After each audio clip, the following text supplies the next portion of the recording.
Hello students, welcome to FWP. So in this video we will discuss about refractive index. इसके बारे में study करेंगे कि क्या होता है एब्सोल्यूट रिफ्रैक्टिव इंडेक्स देखेंगे और उसके अलावा हम डिस्कस करेंगे कि कंडीशन ऑफ नो बेंडिंग क्या होती है, नो बेंडिंग की कंडीशन कब होती है। Okay, so let's get started. So सबसे पहले हम रिफ्रैक्टिव इंडेक्स के बारे में स्टडी करते हैं कि रिफ्रैक्टिव इंडेक्स एक्चुअली में होता क्या है। Refractive index is just a ratio. ये क्या है, ये स्पीड ऑफ लाइट्स का रेशियो होता है। ओके अगर हमारे पास कोई दो मीडियम है तो speed of light in medium one with respect to speed of light in medium two, यानी कि it is just the ratio of speed of light in medium one and speed of light in medium two. Okay, ये इसकी main definition होती है। ठीक है, तो इस रेशियो को ही हम क्या कहते हैं, रिफ्रैक्टिव इंडेक्स कहते हैं। It is a constant quantity.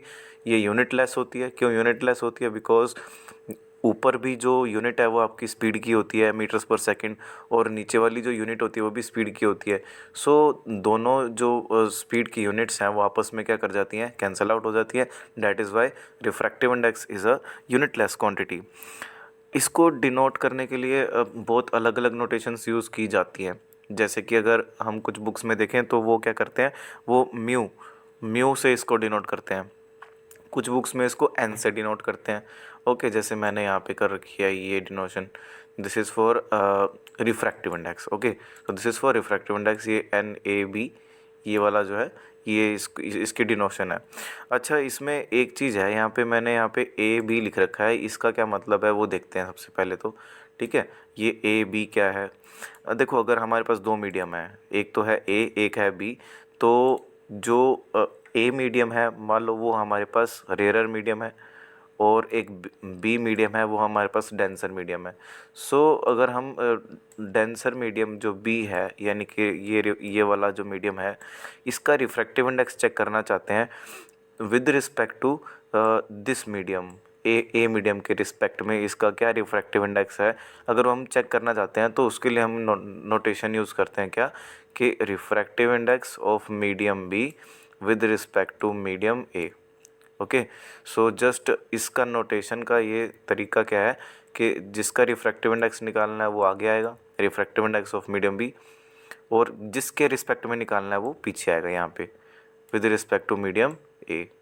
Okay, ये इसका बेसिक मेथड है। ठीक है, तो इसको हम ऐसे डिनोट करते हैं किसको, रिफ्रैक्टिव इंडेक्स को। अब जो रिफ्रैक्टिव इंडेक्स को अगर हम आपको कैलकुलेट करना है तो ये आप बहुत तरीके से कैलकुलेट कर सकते हो। टोटल 3 तरीके हैं हमारे पास कैलकुलेट करने के। अगर आपको एंगल्स पता है तो आप रिफ्रैक्टिव इंडेक्स को निकाल सकते हो। अगर आपको स्पीड्स पता है तो आप निकाल सकते हो।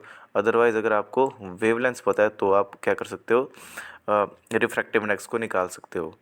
एंगल्स कौन कौन से पता है, अगर आपको आई की वैल्यू पता है, एंगल आई, और एंगल आर की वैल्यू पता है, तो आप इजीली क्या कर सकते हो, रिफ्रैक्टिव इंडेक्स की वैल्यू निकाल सकते हो विद दिस फॉर्मूला।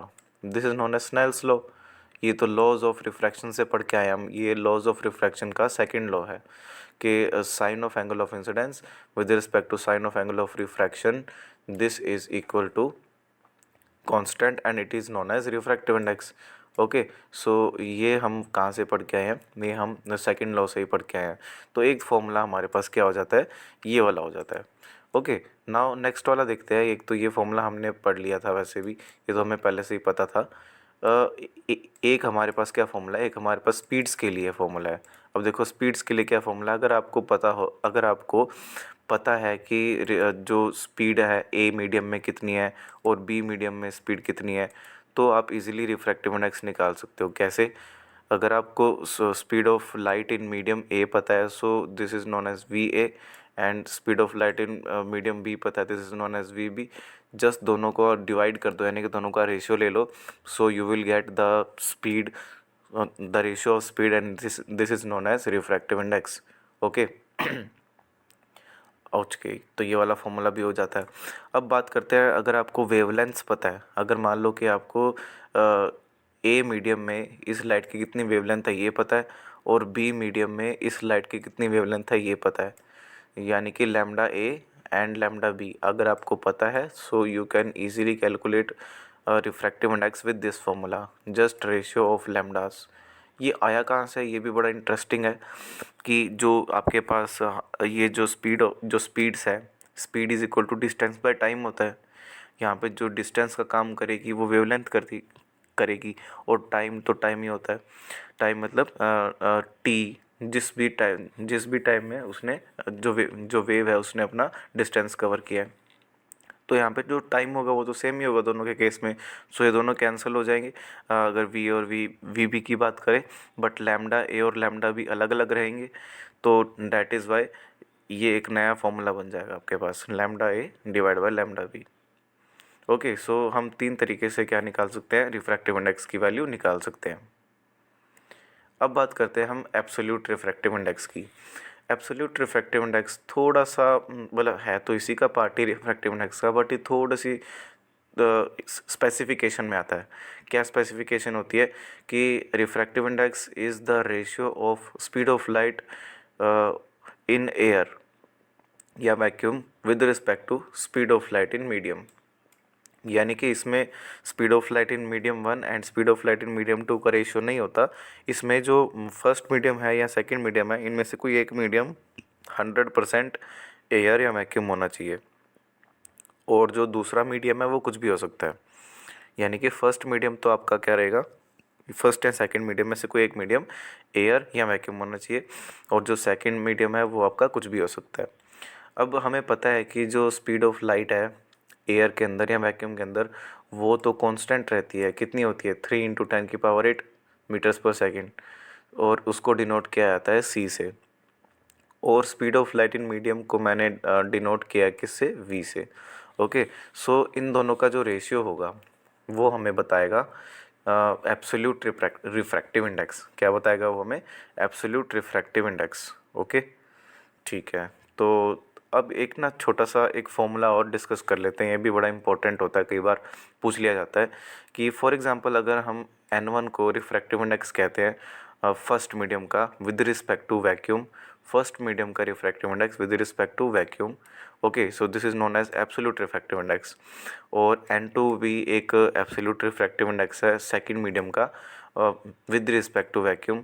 सो इन दोनों को यूज़ करके हम एक नया फॉर्मूला भी डिराइव कर सकते हैं। कैसे, we know that according to the Snell's law sine i upon sine r is equal to 1 and 2 होता है, ये तो हमें पता ही है। और 1 and 2 को हम फर्दर देखें तो it is equal to V1/V2। ठीक है, it is equal to V1/V2। और जो V1 है उसको हम ऐसा भी तो लिख सकते हैं ना, C/N1। क्यों, क्योंकि जो N1 है उसको हम लिख सकते हैं C/V1। सो यहाँ से मैंने V1 की वैल्यू निकाल ली, कितनी आई, C/N1। सिमिलरली V2 को हम क्या लिख सकते हैं, C/N2।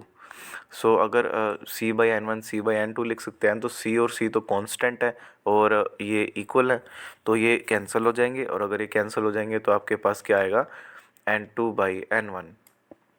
कहने का मतलब 1 and 2 is the refractive index of medium 2 with respect to medium 1।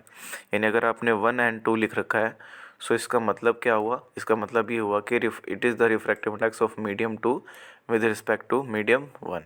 Okay, so ये एक छोटा सा रिजल्ट है जो आपको ध्यान में रखना चाहिए, कई बार न्यूमेरिकल पूछे जा सकते हैं। अब बात करते हैं हम नो बेंडिंग के कंडीशंस की। क्या मतलब, क्या ऐसा हो सकता है कि मतलब प्रोसेस जो लाइट है वो एक मीडियम से दूसरे मीडियम भी जाए और बेंडिंग ना हो। आंसर इज यस, बिल्कुल हो सकता है। सिर्फ 2 केसेस में ऐसा हो सकता है। कब, जब आपने सॉरी, जब आपने लाइट को नॉर्मल के बिल्कुल पैरेलली क्या किया, बिल्कुल नॉर्मल के पैरेलली आपने इसको इंसिडेंट किया, तो इससे क्या होगा, इससे एंगल आई की वैल्यू ज़ीरो हो जाएगी। अगर एंगल आई की वैल्यू ज़ीरो हो जाएगी सो ऑब्वियसली जो आपके पास बेंडिंग है वो होगी नहीं, और जो आपके पास लाइट है वो बिल्कुल अनडेविएटेड क्या करेगी, चलती रहेगी, जाती रहेगी, बिना किसी मुड़ाव के वो चलती रहेगी। ओके, और हमें ऐसा लगेगा कि यहाँ पे रिफ्रैक्शन ही नहीं हो रही है। एक और केस है जिसमें बेंडिंग नहीं हो सकती, अगर दोनों की दोनों जो आपके पास मीडियम्स हैं उनका रिफ्रैक्टिव इंडेक्स अगर सेम हो।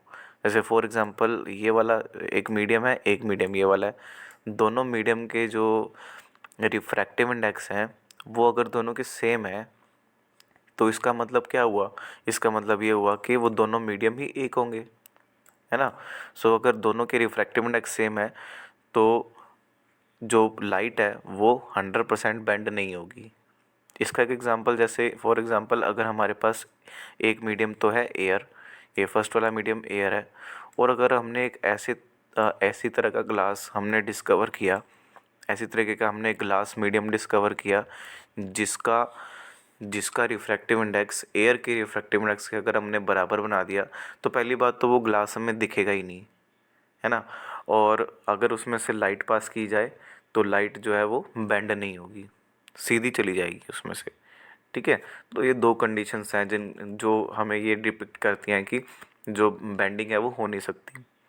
ओके, अब एक क्वेश्चन उठ के आता है हमारे माइंड में कि इसका मतलब तो ये हुआ कि जो हमारे पास रिफ्रैक्टिव इंडेक्स है वो तो एंगल ऑफ इंसिडेंस के ऊपर डिपेंड करेगा। अगर एंगल ऑफ इंसिडेंस 0 हुआ तो रिफ्रैक्टिव इंडेक्स 0, अगर एंगल ऑफ इंसिडेंस 90 हुआ तो भी पहली बात तो भी क्या होगी, तो भी बेंडिंग होगी, है ना, यानी कि परपेंडिकुलर होना चाहिए। अच्छा, तो अगर रिफ्रैक्टिव इंडेक्स की डिपेंडेंस की बात की जाए तो जो रिफ्रैक्टिव इंडेक्स की डिपेंडेंस है वो दो चीज़ों के ऊपर डिपेंड करती है। एक तो नेचर ऑफ मटेरियल, के मटेरियल का नेचर कैसा है। अगर तो दोनों मटेरियल सेम है तो रिफ्रैक्ट तो बेंडिंग ही नहीं होगी पहली बात, और अगर दोनों का नेचर अलग अलग है तो बेंडिंग होगी। तो इसका मतलब कि जो रिफ्रैक्टिव इंडेक्स है वो नेचर ऑफ मीडियम पे डिपेंड करता है।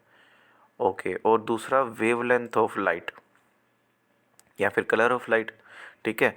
वेवलेंथ ऑफ लाइट, आप कौन सी वेवलेंथ की लाइट यूज़ कर रहे हो उस पे भी रिफ्रैक्टिव इंडेक्स डिपेंड करता है। और ये एंगल ऑफ इंसिडेंस पे डिपेंड नहीं करता। किस पे नहीं करता? एंगल ऑफ इंसिडेंस पे बिल्कुल भी डिपेंड नहीं करता। सो ये दो पॉइंट आपको मालूम होने चाहिए अगर आपके पास क्वेश्चन आता है कि रिफ्रैक्टिव इंडेक्स जो है क्या कंडीशन ऑफ बेंडिंग है और रिफ्रैक्टिव इंडेक्स किस किस के ऊपर डिपेंड करता है। सो ये these are the two conditions. So I hope you will understand the lecture. Thank you students, thank you very much.